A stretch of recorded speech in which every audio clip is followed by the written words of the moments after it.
성경에서 인류의 역사가 진행되어질 때에 노아의 홍수 이전과 노아의 홍수 이후는 완전히 새로운 시대가 되었습니다. 노아의 홍수 이전에는 개인의 악함과 죄악됨, 그래서 그들의 사고와 생각과 노력하는 것, 추구하는 것이 항상 악하였고, 그로 인해 하나님께서 이 노아의 홍수 그리고 이 대홍수를 통해서 그들을 심판하셨던 것이고, 그 다음에 노아 시대의 이러한 홍수 이후에 그 다음에 민족이 더욱 이제 생겨나고 또 전파되며 발전되었을 때에 문제가 사라졌느냐, 그런 것이 아니었습니다. 문제는 양상이 바뀌었습니다. 어떻게 양상이 바뀌었는가 하면 집단의 악함과 집단의 그 죄악성이 나타나는 일들이 생기게 되었습니다. 그래서 이렇게 새롭게 변화된 이러한 모습들을 우리가 생각해 볼 때에 하나님께서 도우시는 그 구원의 의미가 무엇인지, 그리고 우리 인간에게 있는 죄악됨이 무엇인지 우리들이 오늘 말씀을 통해서 깨달아갈 수 있습니다. 이전의 악함의 모습을 성경 6장 5절, 창세기 6장 5절, 6절 말씀에 보면 이렇게 설명하고 있습니다. 여호와께서 사람의 죄악이 세상에 가득함과 그의 마음으로 생각하는 모든 계획이 항상 악할 뿐임을 보시고 땅 위에 사람 지으셨음을 한탄하사 마음에 근심하시고. 그래서 그들의 생각과 그리고 그들의 마음이 얼마나 항상 계획하는 것이 악한 것을 주님이 보시고, 그리고 그들에 대해서 하나님께서 심판을 예정하시고 그 심판을 이루셨습니다. 그리고 이러한 심판 속에서 새롭게 하나님께서 새로운 마음을 주시고 새로운 생각을 주셔서 변화된 삶을 살게 되기를 바랬는데, 그러나 인간의 그 악함은 에덴 동산 이후로 지속되고 있어서 다른 양상으로 생겨나게 되었습니다. 그 이전에 개인의 일탈과 범죄와 그리고 또 하나님 보시기에 모든 그 추악했던 일들과는 또 다르게 다른 양상으로 나타나는 것이 오늘 말씀에서 나타나는 1절부터 시작되는 이 사건입니다. 이 사건의 내용을 살펴보면 그들이 이 세대에서 노아의 홍수 이후에 그들이 사방으로 퍼지다가 어느 순간 더 이상 퍼지지 않게 되기를 그들이 결정했다는 것입니다. 하나님은 생육하고 번성하여 충만하여 하나님의 영광을 세대에 나타내게 되기를 원하셨지만 이상하게 그들은 거기서 중단해 버렸습니다. 그 과정을 성경에서 보여줍니다. 1절부터 3절 우리 함께 읽어보도록 하겠습니다.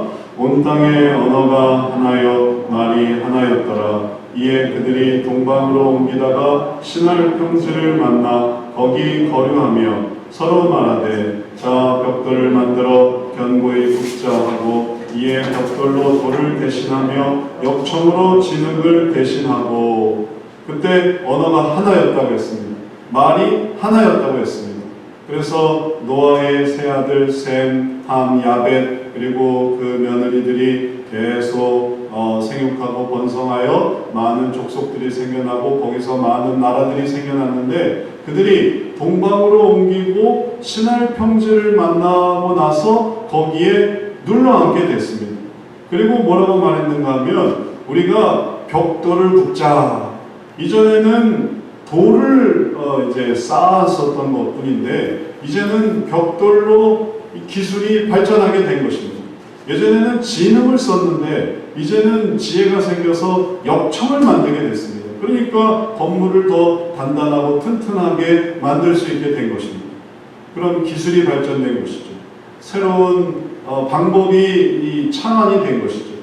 그러면 그런 것들이 그들 자신을 정말 풍요롭게 하고 안전하게 했는가? 이 기술의 발전이 이 당시 이 사람들의 마음에 무엇을 불러일으켰는가 하면 안 좋은 것을 불러일으켰습니다. 그들이 있었던 이 시날 평지는 지리적으로 봤을 때 저희가 이제 아라비아 사막을 중심으로 이쪽이 지중해 그리고 이 전반적인 예전과는 이제 다른 상황이죠. 현재와는 다른 상황. 그래서 예전에는 이게 사막이 아니었을 것이다. 그리고 더 아름다운 곳이었지 않았을까 그렇게 예상을 하는데 그들이 이 중심에서 더욱 나아가서 이쪽이 이제 바벨로니아고 그리고 바벨론 그리고 시날 평지가 여기 페르시아만 쪽에 있는 이곳이 바로 시날 평지로 알려져 있습니다. 근데 여기에서 그들이 적절하다고 생각하고 여기에서 성읍을 쌓고 탑을 쌓고 그리고 여기에 눌러 앉아서 그래서 그들이 문명을 형성하게 되기를 바랬던 것입니다. 언뜻 들으면 그럴 수도 있지. 그들이 그러한 생각들이 뭐 일반적일 수도 있고 우리도 쉽게 이해할 수 있고 그러려니 할 수 있을 것 같은데 그러나 성경을 자세히 보면 그들이 하는 그 노력의 목적이 너무나 하나님 뜻에 맞지 않았습니다. 그들이 뭐라고 했는가 하면 4절 말씀에 보면 또 말하되 자 성읍과 탑을 건설하여 그 탑 꼭대기를 하늘에 닿게 하여 우리 이름을 내고 온 지면의 흩어짐을 면하자 하였더니 그들이 어떠한 자들입니까? 노아의 홍수를 경험한 자들입니다. 그리고 이 홍수를 경험하고 그리고 그들이 자신들의 이 선조들이 얼마나 죄악됐는가를 기억하고 그것들을 중요하게 여겨야 할 사람들이었습니다. 심판을 두려워해야 할 사람들이었습니다. 그리고 하나님을 경외해야 할 사람들이었습니다. 그런데 그들은 어떠한 사고방식을 가졌는가 하면 성읍과 탑을 건설하고 탑 꼭대기를 하늘에 닿게 해서 닿을 수도 없지만 그 정도로 높게 해서 그들이 우리 이름을 내고 자기들의 이름을 더욱 나타내면서 그래서 그들이 생각했던 문제가 뭐였는가 하면 온 지면에 흩어지는 게 문제였는데 흩어지지 말자. 우리가 이렇게 이름을 내고 우리가 이렇게 좋은 것을 만들어내면 그러면 굳이 흩어질 필요가 없지 않겠느냐. 그럼 우리가 이렇게 옹기종기 모여서 더욱 합심하고 더욱 연합하고 더욱 체계를 굳건히 해서 그래서 더욱 강하고 그리고 든든한 집단, 든든한 단체, 든든한 그 공동체를 만들 수 있지 않겠느냐. 그들이 그렇게 생각을 했던 것입니다. 이러한 것들이 바로 집단의 문제의 시작을 보여줍니다. 집단주의, 전체주의, 그리고 또 뭐 민족주의, 국가주의 그런 모든 것들의 전형이 바로 이 바벨 사건에서 나타나고 있습니다. 그러한 것들이 결국은 무엇을 가져오게 되느냐 하면 하나님 뜻과 하나님을 두려워함과 하나님의 그러한 이름을 나타내고 하나님 뜻을 순종하고 실천하는 그런 올바른 선, 의 이걸 주관하는 이걸 목표로 하는 것이 아니라 그 단체, 공동체의 목표, 그 목표의 핵심은 이제 이기심인 거죠. 또 자기들이 원하는 그것, 그리고 그걸 위해서 그리고 개인은 어떻게 되냐면 개인은 희생되는 거죠. 그래서 그게 무서운 것입니다. 이러한 일들이 고대에 있었습니다. 그리고 그러한 것들의 이 의미를 생각해 보면 그들의 문제와 그들의 해결 방식이 무엇이었는가를 우리가 정리해 볼 수 있습니다. 집단의 문제가 있습니다. 그들이 생각하는 우리의 문제는 뭐냐? 우리의 문제는 흩어지는 게 문제다. 우리는 너무 많이 흩어져. 그래서 그것에 대한 해결 방법이 뭐냐? 흩어지지 않는 것이다. 우리는 모여야 된다. 우리는 합쳐야 된다. 우리는 하나가 돼야 된다. 그래서 그 모든 것의 중심을 어떻게 세워야 되냐면 성읍이 되어야 되고 탑이 되어야 되고 우리의 이름이 되어야 되고 그러면 우리들이 자긍심이 생기고 자존심이 생기고 그리고 그 일에 정말 소망이 생겨서 흩어지지 않을 거야. 그게 그들이 생각하는 해결 방식이었습니다. 이런 해결 방식이 하나님 보시기에 좋았다면 만약에 그랬다면 하나님도 그것을 좋게 보시고 그래 뭐 그렇게 해라 허락하셨다면 그것이 정말 성취됐을 것입니다. 그런데 하나님께서는 이것을 안 좋게 보셨습니다. 이것을 주님이 직접 확인하시고자 하셨습니다. 그래서 그 모습을 보시고 이제 5절 말씀에 보면 내려오셨다고 했어요. 여호와께서 사람들이 건설하는 그 성읍과 탑을 보려고 내려오셨어요. 우리가 하나님이 내려오신다라는 게 무슨 의미인지를 알지 않습니까? 예전에 소돔과 고모라가 얼마나 악한지를 보려고 주님이 내려오셨습니다. 어떻게 내려오셨습니까? 천사가 인간의 모습으로 내려오셨어요. 내려오신다는 것은 그냥 하나님이 더 높게 보다가 낮게 보는 걸 의미하는 게 아니고 그냥 동일하게 그 위치로 내려오시는 것을 의미해요. 그래서 소돔과 고모라에 지나가는 나그네로 오셨던 것이죠. 그리고 그 나그네를 소돔과 고모라 사람들이 어떻게 했습니까? 어떻게 했습니까? 짓밟았죠. 그 나그네를 가만두지 않았죠. 하나님인 줄 모르고. 그리고 하나님은 알게 되셨습니다. 이들이 참 악하구나. 한 개인을 이런 식으로 대하는구나. 내려오셔서 보시고 아시고 그 다음에 하나님께서 하신 건 뭐냐면 소돔과 고모라를 엎으신 것이었어요. 바벨도 마찬가지입니다. 주님이 건설하는 성읍과 탑을 보려고 내려오셨다는 것은 한 인간으로서 거기에 들어가셨다는 거예요. 그런데 내려오셔서 경험해 보니까 그게 어떤 형식이었는가 하면 여호와께서 이르시되 이 무리가 한 족속이요 언어도 하나이므로 이같이 시작하였으니 이후에는 그 하고자 하는 일을 막을 수 없으리로다. 그 순간은 소돔과 고모라와 같은 정말 극악무도한 정말 돌이킬 수 없는 그런 수준은 아니었지만 하는 게 벌써 가능성이 없는 거예요. 왜 가능성이 없을까요? 왜 장밋빛 전망이 아닐까요? 그들의 목적은 애초에 우리 이름을 내는 거였거든요. 하나님께서 주시는 의의를 나타내고 공의를 나타내고 정의를 구현하는 그런 성읍과 그런 이 도시가 아니었습니다. 그냥 자기 이름을 내는 게 중요한 거예요. 그러니 벌써 이것거리는 것이죠. 그런데 하나님께서 왜 이후에는 그 하고자 하는 일을 막을 수 없으리로다 하셨을까요? 주님이 못 막는 게 어디 있습니까? 그런데 왜 주님은 막을 수 없으리라고 하셨을까요? 주님께서 막지 못한다라는 것의 의미는 뭐냐면 심판한다라는 것입니다. 그러면 막는다라는 것은 뭐냐면 그것을 자제시키고 돌이키게 하는 거예요. 스스로 이제 절제하게 하는 거죠. 우리가 이러면 안 됩니다. 그러면 막을 수 있는 거예요.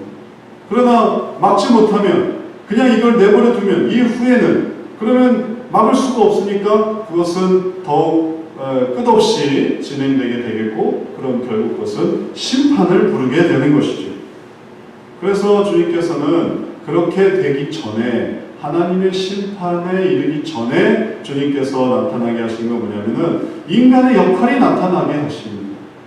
인간의 역할. 하나님이 개입해서 유황과 불로 심판하시면 그럼 남는 게 없으니까 그들 속에서 스스로 자정하고 스스로 절제하고 스스로 중단할 수 있도록 인간의 역할을 나타나게 하셨어요.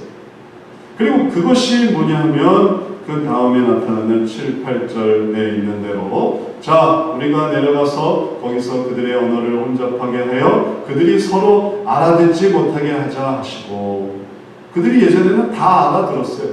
다 알아듣는다는 건 뭐냐 하면 뜻을 구현해 나간다는 것입니다. 내 뜻과 저 사람 뜻이 맞아요. 또 내 뜻을 저 사람 뜻에게 접목시킬 수 있습니다. 때로는 강요할 수도 있고 때로는 전달할 수도 있고 그런데 이걸 못하게 하는 거예요. 알아듣지 못하게 하는 거예요. 뜻이 달라지게 하는 것입니다. 그런데 번역하면 되지 않습니까? 번역하면 되지 않습니까? 나는 지금 돌을 달라고 하는 거였는데 뭐 진흙을 갖다 주면 아니 그 진흙이 아니고 돌. 그럼 하룻밤 지났는데 돌을 지칭하는 단어가 진흙을 지칭하는 단어가 달라져 버렸어요. 나는 진흙을 이거라고 말하고 있는데 저 사람은 진흙을 저거라고 말하고 있고 나는 돌을 이거라고 말하고 있는데 저 사람은 돌을 저거라고 말하고 있어요. 그러면 번역하면 되지 않습니까? 해석하면 되지 않습니까? 그러면 어떻게 되겠습니까? 그러면 다시 일을 진행할 수 있겠죠. 맞춰가다 보면 다 1대1 대응이 되니까 1대1 대응이 된다는 건 번역이 가능하다는 거예요. 근데 1대1 대응이 안 되면 그건 번역이 불가하게 되면 그러면 이제 더 이상 일을 진행할 수가 없는 거죠. 그들이 번역을 해서라도 성읍을 쌓고 또 이 도시를 건설하고 그리고 그렇게 해서 이 모든 일들을 해 나가려고 했었다면 하나님의 원하시는 뜻이 온전히 이루어지지 못했겠죠. 그러나 그들이 번역을 생각하지 못한 게 아니라 근본적으로 뜻이 달라지게 되었습니다. 의미가 달라지게 되었습니다. 생각이 달라지게 되었습니다. 그것은 단순히 영어가 한국어랑 달라서 일본어가 한국어랑 달라서 중국어가 한국어랑 달라서 그래서 알아듣지 못하게 되는 정도가 아닙니다. 생각이 달라졌어요. 하나님께서 그 속에 다른 생각들을 심어주신 거예요. 언어를 혼잡게 하실 뿐만 아니라 그들이 대화가 안 되도록 의사소통이 안 되도록 더 이상 의견을 진행시키지 없도록 그렇게 하나님께서 만드셨습니다. 그러니 번역을 통해 혹은 해석을 통해 그 일을 하리라는 그러한 모든 시도가 중단되게 된 것이죠. 그것의 목적은 무엇이었는가 하면 그들을 흩으시는 것이었습니다. 그들이 모이지 않도록. 그러면 그들이 흩어지니까 더 이상 모일 수가 없어서 성읍을 만들고 탑을 쌓고 도시를 건설하고 이게 중단이 되었어요. 더불어 모두 중단이 되었는가 하면 우리 이름을 내자, 우리 명성을 내자, 우리가 이 문제를 이렇게 해결하자라는 그들의 구원의 방법도 사라지게 되었습니다. 이런 바벨 사건 그리고 이 내용들을 우리가 생각을 해볼 때 여기서 우리들이 깨닫는 중요한 하나님의 뜻이 있습니다. 이것이 무엇인가 하면 여기서 나타나는 언어의 혼잡, 서로 알아듣지 못하게 되는 것, 그것이 하나님이 뜻하신 일이라는 것이에요. 그들의 의견이 불통이 돼요. 의사소통이 불능이 되어버립니다. 그러면 그들에게는 재앙이죠. 그들에게는 문제죠. 그들에게는 어려움이죠. 하지만 그것은 하나님께는 그들을 구원하시는 방법이었어요. 안 그랬으면 어떻겠습니까? 그들의 의견이 잘 이루어지고 그들의 의사소통이 잘 되고 아주 언어를 배울 필요가 없어요. 말이 딱딱딱딱 맞아요. 그래서 거기에 더 합심하게 된다면 그들은 심판에 이르렀을 것입니다. 그러나 그들이 오히려 반대파가 생기고 그것을 또 부정하는 일이 생기고 또 그것을 받아들이지 않게 되고 그러니까 그것이 오히려 그들을 막아낼 수 있었어요. 그들을 막아내니까 그것은 그들에게 있어서 구원의 방법이었어요. 하나님이 주시는 구원의 방법이었던 것입니다. 이 내용을 정리하자면 우리가 여기서 아주 아이러니한 상황을 발견하게 됩니다. 인간의 문제는 그 당시 집단으로서 인간의 문제는 무엇이었는가 하면 흩어지는 것이 문제였어요. 우리가 흩어지지 말아야 되는데 흩어진다. 그런데 그 일에 대한 하나님의 걱정은, 하나님의 근심은 무엇이었습니까? 그들이 안 흩어진다라는 거예요. 너무 상충하죠. 너무 아이러니하죠. 어쩜 이럴 수가 있습니까? 인간은 모이지 않는 게 문제야. 안 모이는 게 문제야. 우리는 모여야 돼. 라는 거였는데 하나님은 그들이 너무 모인다. 너무 모여. 안 흩어져. 그게 하나님의 문제였습니다. 신기하게도 구원의 방법도 달라요. 인간의 구원의 방법은 뭐였냐면 그러면 우리가 흩어지는 게 문제니까 우리가 열심히 모이자. 우리가 모이면 해결될 수 있어. 우리는 모여야 돼. 그래서 모이기 위해서 기술을 만들고 그리고 여러 가지 방식을 만들어서 성읍과 탑과 그리고 벽돌과 역청과 이게 오늘날로 말하면 이게 첨단 기술 아닙니까? 우리를 모이게 하는, 우리를 붙들게 하는. 그래서 재미있는 이 환경과 그리고 즐거운 위락시설과 그리고 다양한 먹거리와 볼거리와 그래서 사람들을 막 모이게 하려고 하는 거 아닙니까? 구원의 방법이잖아요. 그런데 하나님의 구원의 방법은 전혀 다른 거였어요. 그들이 불만을 갖게 되고 그들이 의사소통이 안 되게 되고 그들은 다른 생각을 하게 하고 이 사람은 저 사람, 저 사람은 저 사람, 또 각 사람이 생각이 다 다르게 해서 결국은 말이 안 통하니까 아이고 나는 갈랍니다 해서 흩어지게 하는 거예요. 그게 하나님의 구원의 방법이었다는 것이에요.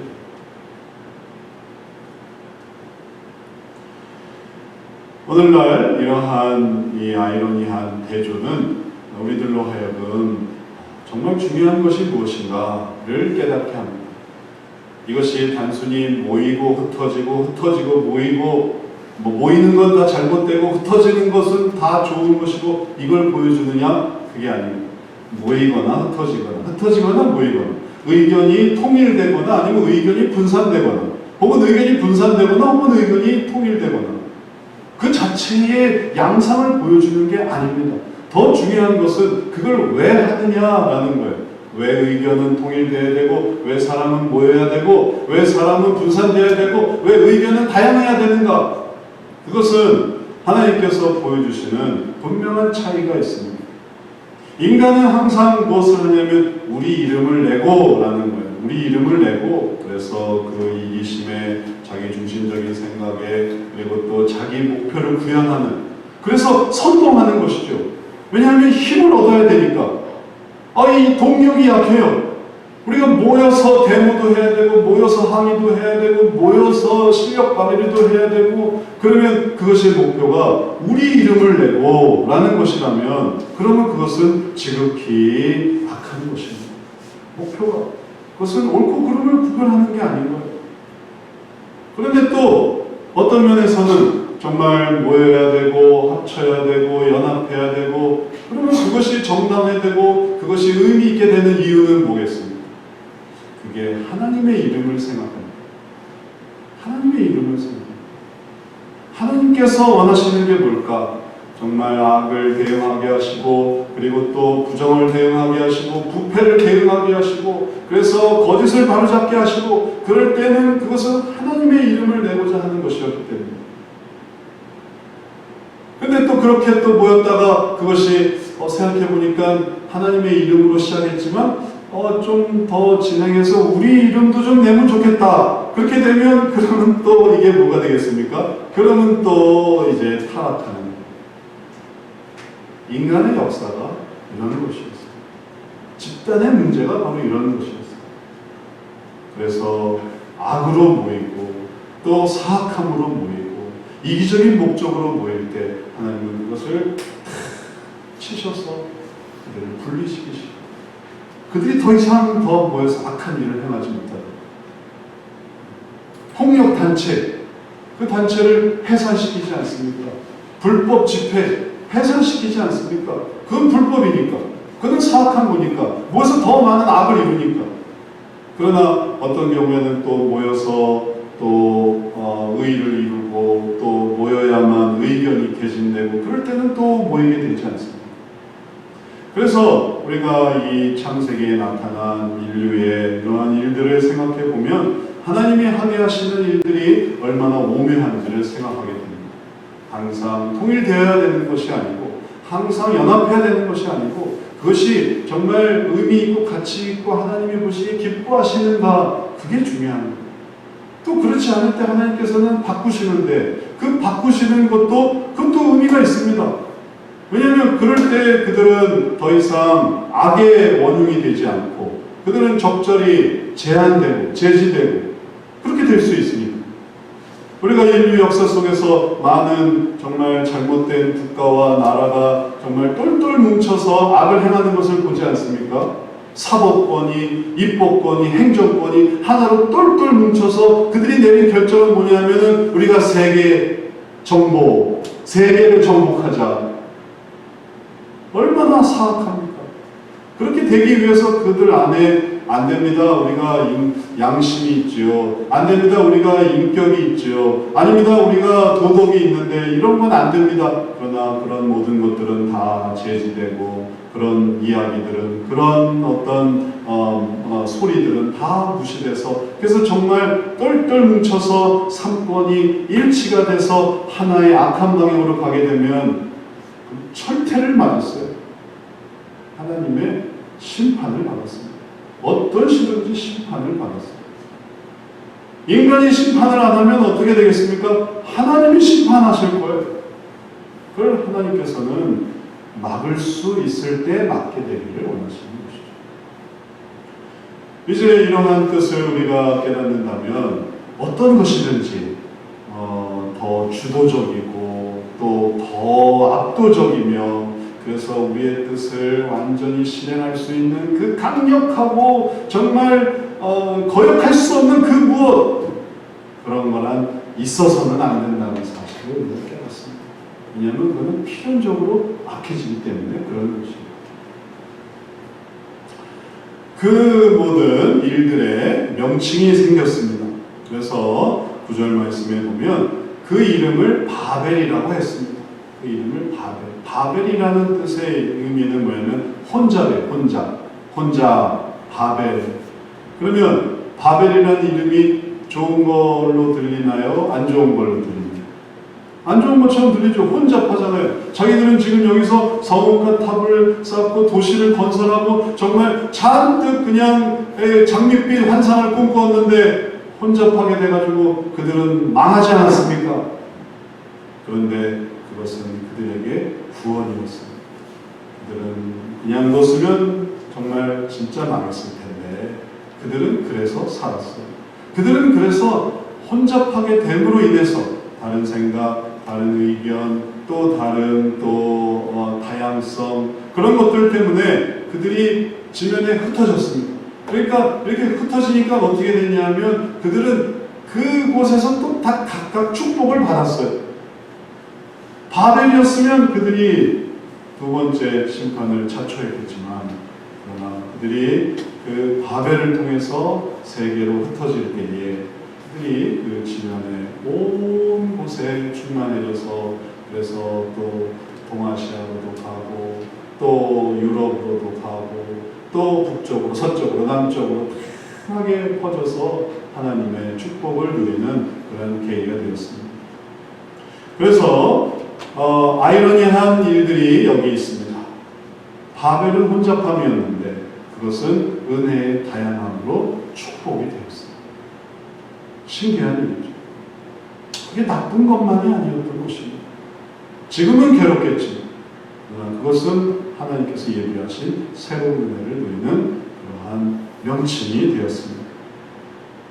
동일한 사건을 우리는 사도행전 8장에서 보게 됩니다. 사도행전 8장에 박해가 있었습니다. 예루살렘 교회에 박해가 일어났어요. 그건 너무나 안타까운 일이었어요.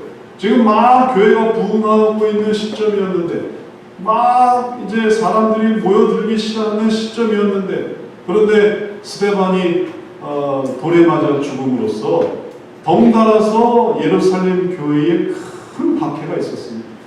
그러니 베드로의 설교로 한 번에 3,000명씩 전도가 되던 그 엄청난 이 신앙의 열기가 뭘로 바뀌었는가 하면 완전히 그냥 다 흩어지는 것으로 다 변해버렸어요. 그래서 그 박해로 인해 사도 외에는 다 유대와 사마리아와 땅 끝까지 흩어졌어요. 근데 그 말이 참 오묘한 의미가 있습니다. 왜냐하면 예수님께서 그러라고 했기 때문에 그래요. 유대와 사마리아와 땅 끝까지 모든 땅으로 가서 복음을 전하라고 했는데 그게 이루어진 거예요. 어떻게 이루어졌냐면 박해로 이루어졌습니다. 그들이 파송하고 혹은 또 자원하고 그래서 이루어졌어도 물론 좋았겠지만 그보다 더 빨리, 더 긴급하게, 더 속도감 있게 그냥 다 도망가 버렸어요. 그래서 퍼져나갔어요. 그리고 그 중에 빌립이, 그 중에 또 성도들이 이방으로 나가서 하나님의 복음을 전파하는 계기가 되었습니다. 그게 신약의 구약에서의 창세기의 모습 속에서, 신약에서의 이러한 모습 속에서 우리들이 이 하나님의 구원과 그리고 이러한 인도하심을 생각해 볼 때 그러한 눈으로 지금을 한번 바라보세요. 지금 우리의 문제를 한번 바라보세요. 지금 우리가 당면하고 있는 시련과 또 어려움과 불편함은 뭘 의미할까? 그것이 이제는 다 그만하라는 건가? 이제는 기도도 하지 말라는 거고 이제는 성경도 읽지 말라는 건가? 하나님이 이제는 천국 오지 말라는 건가? 이제는 아무것도 하지 말라는 건가? 그냥 이제는 죽으라는 건가? 우리가 하나님의 뜻을 다시 생각해 볼 필요가 있습니다. 말세가 되면 될수록 신호가 더 세지고 그리고 또 표지가 더 강력해지는 이유는 천국이 가까워 오기 있기 때문에 그런 것이고, 그러니 정말 정반대의 의미가 있는 것이죠. 지금도 마찬가지입니다. 우리가 예기치 못했던, 우리가 예상했던 일은 아니지만 이런 되어지는 일 속에서 우리들이 하나님의 구원이 뭘까? 우리가 깨달아야 합니다. 하나님의 구원이 뭘까? 우리 이름을 내는 게 아니에요. 우리 중심이 아닌 것입니다. 물론 우리는 예전이 편하죠. 그러나 우리 중심이 아닙니다. 하나님 중심입니다. 그래서 하나님께서 하고자 하는 그 일들로 나아가면, 그러면 우리들은 그 속에서 이게 축복이구나, 바벨이라고 쓰고 축복이라고 읽는 거예요. 박해라고 쓰고 전파라고 읽는 거예요. 그러니 지금도 위기라고 쓰고 기회라고 읽는 것이죠. 이게 하나님의 놀라운 창세기에 나타난 우리들의 구원의 방법입니다. 말씀을 마치겠습니다. 하나님께서 인도하시는 방법이 있습니다. 그것은 우리의 생각을 초월합니다. 그리고 그것은 주님을 신뢰할 때만이 나타날 수 있습니다. 주님은 다 내려오셔서 보셨습니다. 상황을 다 알고 계십니다. 그래서 그 일들을 진행하십니다. 그것이 지혜로우신 것이죠. 그게 우리들에게 좋은 것이죠.